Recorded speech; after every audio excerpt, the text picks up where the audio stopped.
வணக்கம். Welcome to Varnika news channel. நாகங்கள் மாணிக்க கல்லை கக்கும்னு சொல்லுவாங்களே, அது உண்மையா பொய்யா? சில பேர் அதெல்லாம் சும்மாப்பா, வெறும் கட்டுக்கதை அப்படின்னு சொல்லுவாங்க. ஆனா அது உண்மையா பொய்யான்னு இந்த வீடியோவில் டீட்டெயிலாக பார்க்கலாம். அதுக்கு முன்னாடி நீங்க இப்பதான் ஃபர்ஸ்ட் டைம் நம்ம சேனல் பார்க்குறீங்கன்னா லைக் பண்ணுங்க, சப்ஸ்கிரைப் பண்ணுங்க. நம் நாட்டுல நாகங்களை பற்றி சொல்லும்போது அவங்க சும்மா ஒரு பாம்பு மாதிரி இல்லை. நாகம் அப்படின்னா ஒரு தெய்வத்துக்கு சமமான மாதிரி தான் எடுத்துக்கிறாங்க. நம்ம தாத்தா பாட்டி காலத்திலேயே நாகம் வாழும் இடத்துல தெய்வீக சக்தி இருக்குன்னு சொல்லுவாங்க. அதுலயே ஒரு முக்கியமான விஷயம் மாணிக்கக்கல். மாணிக்கக்கல் அப்படின்னா என்ன? ஒரு விதமான இரத்த பச்சை கலர்ல இருக்கும் கல். அது நல்ல வெளிச்சம் விடும், ஒளி விடும். சிலர் அதை நாகமணிக்கல்லுன்னு கூட சொல்லுவாங்க. நாகம் அதாவது ஒரு புது வயசு வந்த பாம்பு பல வருஷம் தவம் செய்யும். அதுக்கு பிறகு அந்த நாகத்தின் மேல மத்தியில் ஒரு ஒளிமிக்க மாணிக்கக்கல் உருவாகும். இது வெறும் பாம்பு இல்ல, நாகராஜா மாதிரி தெய்வீக சக்தியோட கூடிய பாம்பு. அதுதான் அந்த மாணிக்கக்கல்லை உருவாக்கும். நாகம் அந்த மாணிக்கக்கல்லை அதன் நாக்கு வழியா வெளியே எரியும், அதாவது கக்கும். அது பொதுவா நடக்கிற இடம் ஒரு சூரிய ஒளியோட சிருஷ்டியோட ஒரே இடத்துல நீண்ட நேரம் தவம் செய்யும் இடமா இருக்கும். முன்னாடி காடுகள்ல மலைகள்ல இருக்கிற ஒரு சில தனி இடங்கள்ல இந்த மாதிரி நாகம் மாணிக்கக்கல் வைக்கிறதுக்கு வாய்ப்பு இருந்துச்சாம். மாணிக்கக்கல்லுக்கு நிறைய நம்பிக்கைகள் இருக்கு. அது வைரத்தை விட சக்தி வாய்ந்ததாம். அது வீட்டுல வச்சா செல்வம் வந்து சேருமாம், நோய்கள் தீருமாம். சில பேர் இதை தன் ஆயுள் நீட்டிக்கவும் கூட யூஸ் பண்றதா சொல்லுவாங்க. இதெல்லாம் நம் முன்னோர்கள் சொன்ன கட்டுக்கதைகள். நாகங்கள் மாணிக்க கல்ல கக்குன்னு சொல்றது சுத்த பொய். இது வெறும் கட்டுக்கதை தான். சின்ன வயசுல இருந்து நிறைய பேர் இதை நம்புறாங்க. ரொம்ப வயசான நாகப்பாம்பு கண்ணு தெரியாம இருக்கிறப்ப ராத்திரியில அந்த மாணிக்கத்தை கக்கி வெளிச்சத்துல இறை தேடும் சொல்லுவாங்க. ஆனா இதுக்கு எந்த ஆதாரமும் இல்லை.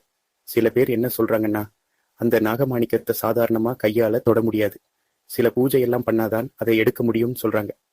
அதை வச்சிருந்தா பாம்பு கிட்ட இருந்து எந்த ஆபத்தும் வராதுன்னு நம்புறாங்க. இதெல்லாம் வெறும் நம்பிக்கைதான். உண்மையில அந்த மாதிரி எதுவும் இல்லை. சயின்ஸ் படி பார்த்தா பாம்பு தெரியாம கல்ல முழுங்கிட்டா கூட அதை வாந்தி பண்ணி வெளியில தள்ளும். அது வேற விஷயம்.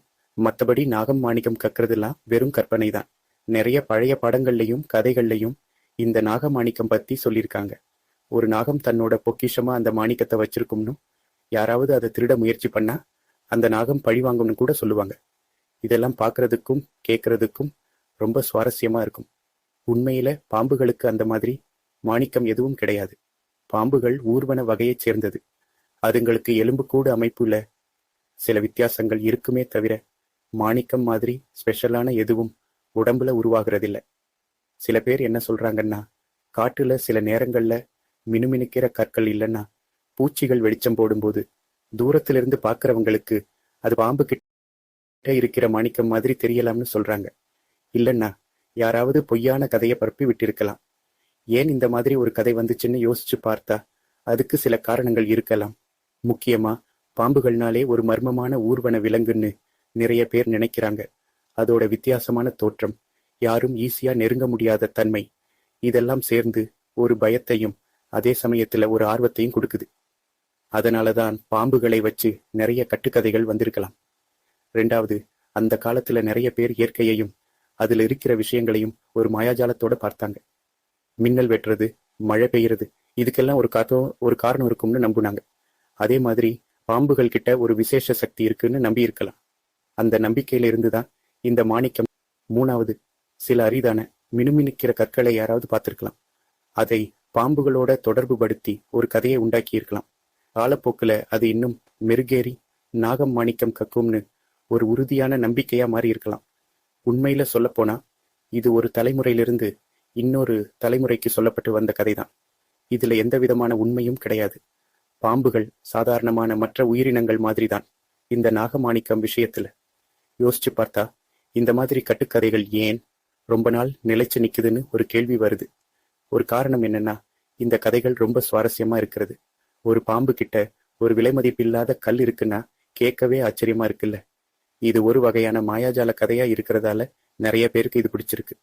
இன்னொரு விஷயம், சில பேர் இதை உண்மையா நம்புறாங்க. அவங்க ஒருவேளை அந்த மாதிரி ஒரு ஒளிய காட்டுல பார்த்திருக்கலாம், இல்ல யாராவது அவங்க கிட்ட உறுதியா சொல்லியிருக்கலாம். அதனால அவங்க மனசுல இது ஆழமா பதிஞ்சிருக்கும். மூணாவது, இந்த மாதிரி கதைகள் ஒரு தலைமுறையிலிருந்து இன்னொரு தலைமுறைக்கு போகும்போது அதுல இன்னும் கொஞ்சம் கற்பனைகள் சேர்ந்து இன்னும் சுவாரஸ்யமா ஆகலாம். யாராவது ஒருத்தர் கொஞ்சம் மிகைப்படுத்தி சொல்லும்போது அது அப்படியே பரவிடும். ஆனா நீங்க எப்பவுமே ஞாபகம் வச்சுக்கணும், அறிவியல் பூர்வமா இதுக்கு எந்த ஆதாரமும் கிடையாது. பாம்புகள் மாணிக்கம் கக்கிறது வெறும் கட்டுக்கதைதான். மேலும் பல்வேறு தகவல்கள், செய்திகள் மற்றும் மர்மங்களுக்கு வர்ணிகா நியூஸ் சேனல் சப்ஸ்கிரைப் பண்ணுங்க. மீண்டும் அடுத்த வீடியோவில் சந்தோஷமா சந்திக்கிறேன். நன்றி, வணக்கம்.